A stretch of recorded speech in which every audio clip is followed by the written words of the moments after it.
Guys, this is a spicy one. Martin O Donnell, ex-Halo composer, talks about go woke, go broke in the video game industry. This is a polarizing topic, and it is probably my first time talking about this, so please go easy on me. But listen, I got some things I want to say about this in the video game industry and in Hollywood. I want to share some insights and what my point of view is, and also just see what someone in the industry says, because it's nice to get some different points of view, right? There's been so much pandering and so much virtue signaling that it's starting to feel a bit kind of like people are better than you if they believe different things, which has been pretty much since the beginning of time.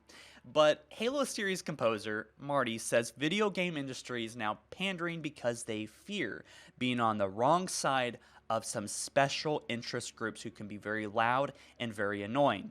So let's talk about what he says. As someone that's been in the video game industry for a couple of decades, I want to hear what this person says. I do want to preface this video by saying that I am not a huge fan of Martin O Donnell as of late, as he has said some very controversial things on Twitter. He actually ran for Congress recently, and a lot of the things that he said and loudly said was not exactly vibing with most people. So there's that. He says, are you going to tell a good story? Right? Let's forget about those other things he says. Basically, are you going to make a good game? Are you going to do something that's compelling emotionally for people? That's fun for people? That's what creators should be concerned about, right? And I completely agree. Now, as a creator, as being in a free society, you're allowed to create whatever you want. If you want to create a game that is all about the society and social stuff and justice in that area, then go for it, right? The problem is that it feels like almost every game and every movie has some sort of bringing out their political stance in the world that we live in currently. It was different 20 years ago, 10 years ago, and now, and it will be different 10 years from now, right? With that being said, it is getting a bit annoying. I agree. I think that it is so annoying to be told that you are a bad person if you don't believe in everything I say. And I think that it is wrong to hate on people on a certain race. I think, generally speaking, unless you have a good reason, it is weird and kind of sus to race swap people. And Disney is really guilty of doing this. But also, I think that everyone's forgotten the point of stories and movies and games. This is my point of view. I think that they're supposed to be a place that you warp to, a place that you can have fun in to some degree or be entertained by. Some people, that's political stuff, but I think for most people, it's supposed to be an escape to a different world, a fantasy of some sorts. Like Halo is you're a sci-fi super soldier fighting aliens 500 years in the future. Now, I do want to talk about what this means for Halo. Like, was Halo some kind of political statement for its time? And I would say right out, no, I don't think it was. Did it have political or religious themes? Absolutely. But first and foremost, the story came first, and then the undertone and the depth of it, kind of, taking it apart if you wanted to, maybe came secondary. He says, we've had a share of, I guess I would have to say, diverse characters, but it wasn't because we needed to make sure there was a certain percentage of, fill in the blank. It was because there were either great actors or this was going to be a great character, right? He's talking about Halo. It was never a part of any discussions were about, like, let's make sure we fill in the blank so the game characters reflect perfectly the makeup of our society, right? This is just such a creatively dampening way of approaching things, which is why I feel like fans are rejecting this ideology. The fans don't necessarily reject movies or games because of diversity or equity or inclusion, kinds of things that are forced into face. Certainly they don't like being preached to, but basically these are not good products. At the end of the day, he says, it's not fun to play, it is not interesting, these characters don't sound real. That's what ends up happening. People just don't like it. They're not good stories. They're not memorable. And I have to say, this is completely correct, in my opinion. Like, you can't just race swap some characters and preach diversity and expect people to round of applause, right? I mean, maybe a few years ago, but it's just not working anymore. And I think, in a way, they're screwed. I don't know how much ChatGPT is going to be able to write their video games and movies for them, honestly. but it's just cringe to think that this is going to work forever, right? They are so creatively bankrupt. I feel like this is the only thing that Hollywood and Disney can push out at this point. And of course, I've been concerned about Halo since day one, since all of this has been happening. Of course, I want diversity. Of course, I want equity and all of those great things that make up a good society. However, if you do it to just preach to people, forgetting about the main point of the actual story, then you've completely lost the crowd. And it's understanding why there's a lot of pushback here, right? Why do these developers keep doing it, he says? It's simple. He says, fear.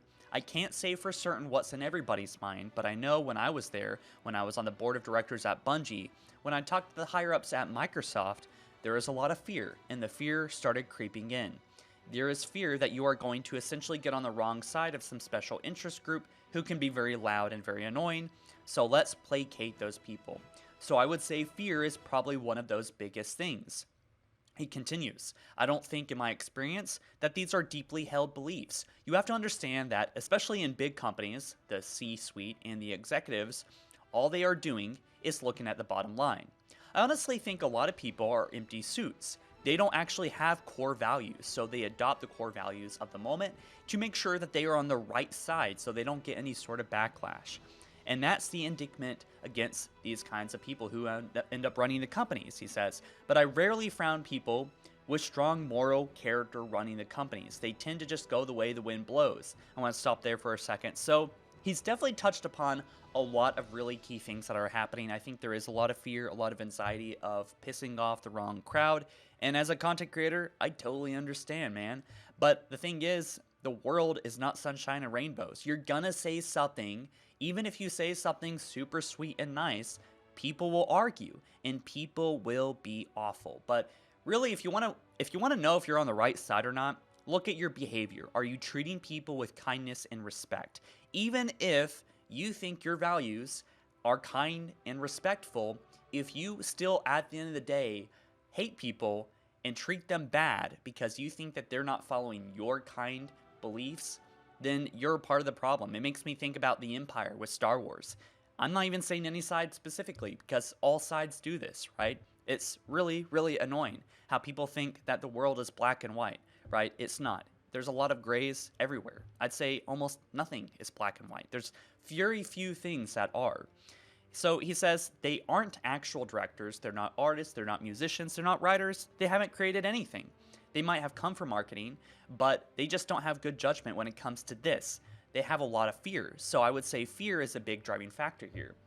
I would say that, but I would also say that I think it's money, because I don't think any crowd, you could say, I'm just going to reference them because it's easy to understand, the woke crowd, I don't think that they're necessarily attacking or pushing people into pushing this agenda necessarily either. I think maybe the people that are in charge of trying to make these shows and movies and games are probably adopting this ideology that is rather very new, by the way. And I think that this has caused a lot of problems in the quality of entertainment overall. So let's talk about Halo, right? So Marty says when we were making Halo 2 in 2002 and 3, which was close enough after the Two Tower event, I'll call it. And if you know the story of Halo, it's about a group of religious zealots that essentially will unalive themselves to keep their religion going. So during that time, he talks about this, we were all of a sudden being asked to be very careful about the names of some people, references, or phrases. And apparently, this is why the Arbiter's name was changed. Well, that's not necessarily unreasonable, he says, because they weren't trying to do any sort of allegory about political situation in the world. They just had a story and they wanted to tell it in a video game format, right? Bungie wasn't trying to be woke and trying to make some statement where they were, or even being pro-American, where they were trying to be anti-Middle East, right? They were just trying to tell a story that happened to fall in a maybe inconvenient time in the world, right? Well, this actually caused problems with Halo 2's development. He says, if you know the story, one of our main characters, the Arbiter, was not originally named that, the Arbiter. During the whole time we were making Halo 2, the character's name was Dervish.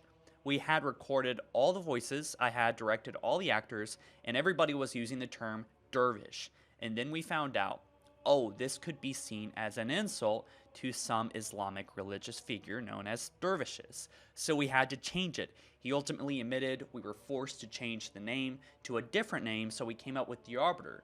I was never really happy about it. I thought, this is an artistic choice. This is what we had from the beginning. And so he says, we were not trying to make any sort of political or religious comment. We have tons of religious imagery, the Ark, Halo, the Covenant. And so he says, I don't see why dervish specifically was a problem, right?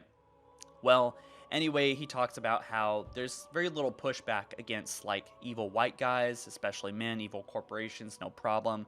You will never get pushback on those things. Or how you make Christians hypocrites and bad people. That's easy.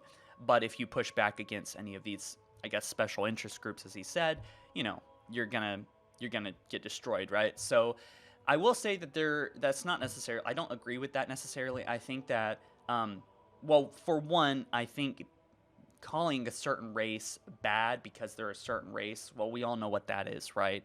And I'm not going to say it because demonetization, but you know what it is, all right? You know what it is, and that is wrong. Again, question your behavior. Are you treating people with respect? I don't care what color the person is. Are you treating people respectfully, right? That's all that really matters at the end of the day. And so, yeah, I disagree, though. I think that a lot of people have been pushing back specifically against like any kind of anti-religious stuff or anti-specific race stuff, right? Even against white people, even though that's been a problem. Now, my thoughts about this affecting Halo 7 is I think there's a low likelihood of it being a big issue, but the fact is I think Halo 2 flew a little bit too close to the sun, at least with the name Dervish. I have no idea about the context of that name, but I guess that seemed inappropriate for the time, right? And so Microsoft is aware of this stuff. And I don't think Microsoft is as bad about any of this kind of social injection into everything. Like everything has got to be a political social statement, and it's like preaching everyone like this is the right thing to believe now, get aboard or your life will be destroyed kind of narrative. And it's just gross, because at the end of the day, games are meant to be about escapism. At least that's what I thought. Ever since I was a kid, every time I picked up a game, I wasn't trying to involve myself in the world. Like, if you want to be political, then you should go do what you want to do. But I think making every piece of media some kind of political statement that you're a good person is annoying. And this isn't to say or invalidate that movement or push at all. Like, I support the movement. I just don't support everything that everyone in the movement is saying and doing. So that's just what my thoughts are on it. And if you agree or disagree with anything that I've said or Marty said in this article, I don't agree with everything he said here, but you guys let me know what you think down in the comment section below. Let's have a discussion about it. All right, guys, you take care. Peace.